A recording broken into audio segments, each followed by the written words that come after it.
Hey guys, so I want to talk about some of the exercises I do to maintain proper alignment and to help me with whatever's going on with me. We all know that I haven't really been able to walk lately, and I've been walking since like Saturday, but I've been wearing these clunky AFOs, and before I had these, I had like a cheap pair from Amazon, and before that I had a carbon fiber thing, but I was okay for a couple months in the past year. Like I was back dancing and everything. But I swear I have SI joint dysfunction because one hip's higher than the other, they get jammed up, they crack and pop, and my whole spine cracks, which means I'm out of alignment. I think it's because the way I was lifting at work and the way I've been walking, I have extremely flat feet and they tend to pronate, and when they don't pronate, they roll outwards, and I roll my ankles, or I turn my feet in, or I turn my feet out. They never stay straight. So I think if I correct my foot alignment, it will help correct my leg alignment, which would correct my hips and my back, and I won't get jammed up if I strengthen the proper muscles. I actually read an article about how pronated feet can cause SI joint dysfunction and piriformis syndrome. So I think all my issues are correlated to my feet and my lifting habits, and I don't think I should be hunched over my knitting and my crocheting. So when I'm working on my yarn projects, I try to sit up as straight as I can. And I work in small spurts. I don't just keep working on the same project hours and hours and hours. I work a little bit at a time. And I'm actually doing better now that I'm not lifting and transferring any of my patients, because I did work in healthcare. I worked in senior care for almost 6 years, and I don't think I should be doing that anymore. I love taking care of people, I love helping people, but I could probably act as like a PT/OT tech or assistant, because I've done that in home care.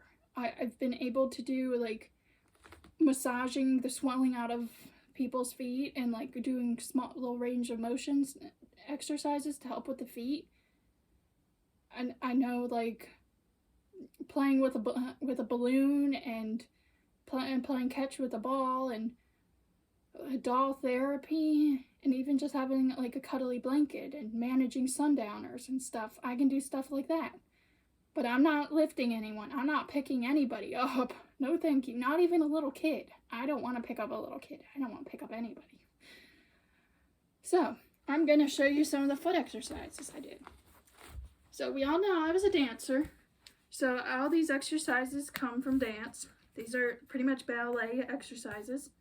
I start in parallel, and I make sure that my foot is not rolled in. So as you can tell, I am keeping a proper alignment. I am not putting weight on the insides of my foot. I am maintaining this arch.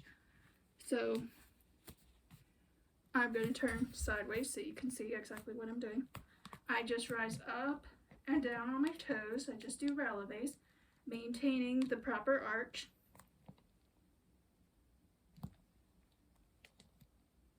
I did not learn that my feet were so far pronated until I got my custom AFOs, and I think they're great at retraining my arch and me learning where I'm supposed to be.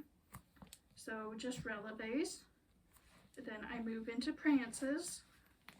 So just like when you're breaking in your point shoes, prances. I do these little toe flicks. I've done this in modern dance.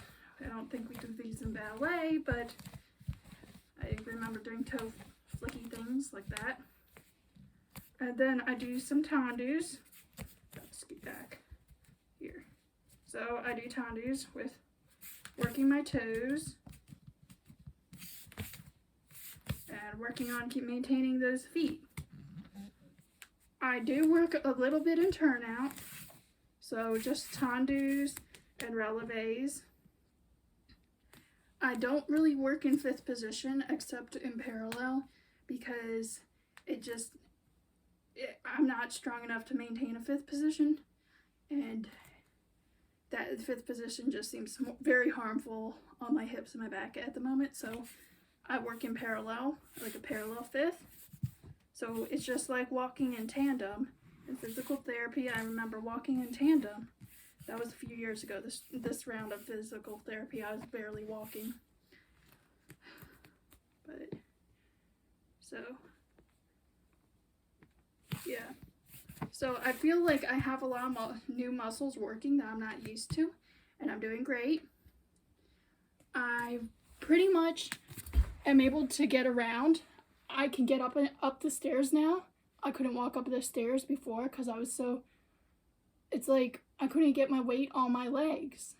I put my leg up on the stair and I couldn't like straighten it out. I couldn't press down to get it up, so I had to like lean forward and stick my butt out and grip and everything I got. But I can get up the stairs with and I can do it like a normal person. And even with my AFOs on, I can get up and down the stairs just fine. I mean, going down, I had to reteach myself how to go down with the AFOs on, but going up is like normal. Braces or no braces, I'm normal. And that is like, yes! The other thing I noticed that I could do is, the other thing I noticed I was able to do is climb in and out of my mom's minivan. And that was great. Before I was doing like front supports and using my arms, but I'd get in and out of a minivan. Yes. And climbing up this little ladder to get into bed, I could do that too. I mean, climbing the ladder is a little harder work, but I do it. So I'm doing really, really well. My mobility is great. I'm getting up and down off the floor. And before that, I was doing like a wheelchair transfer thing. I had to like push myself up on my arms and like push myself back. But now it's like, yes, I'm doing it. And so I'm pretty sure all the issues I'm having, all my flat feet, my improper lifting, and all the hard work I've been doing, and plus being a dancer and growing up being a gymnast, I'm hypermobile, I'm overly flexible. So I think that all these things are what's causing my SI joint dysfunction and my spinal misalignment. And if I correct all these things and strengthen the proper muscles, I won't be dealing with this again. And I think doctors are just wrong because they're missing it. They're missing something. So, yeah, I'm doing great. I don't know what kind of work I'll be able to do. I have no idea. I know I'm not going on disability because I don't think I'd qualify. If there's a time to not have a job, the coronavirus is it, because it's spiking.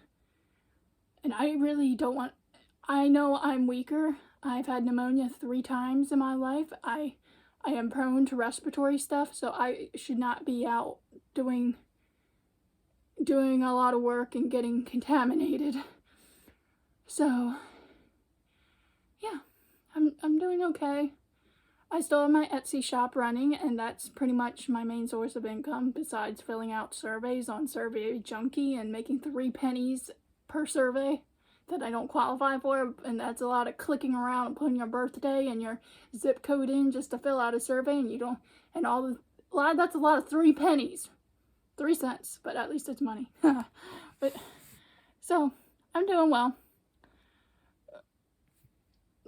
Yeah, so I gotta figure out the job thing eventually, because when I run out of money, I can't feed my cats, I can't pay my bills. What am I going to do? I don't want to starve my kitties. I guess I probably should feed myself too. Yeah, but beggars can't be choosers, and I gotta take care of my babies. So, thank you guys for watching and supporting me, and if you can like offer any suggestions or help to keep me going, I would really appreciate it. Please shop my Etsy shop, Knitwitty Crafts. I will post the link in the description box below. And thank you so much for watching, guys. Bye!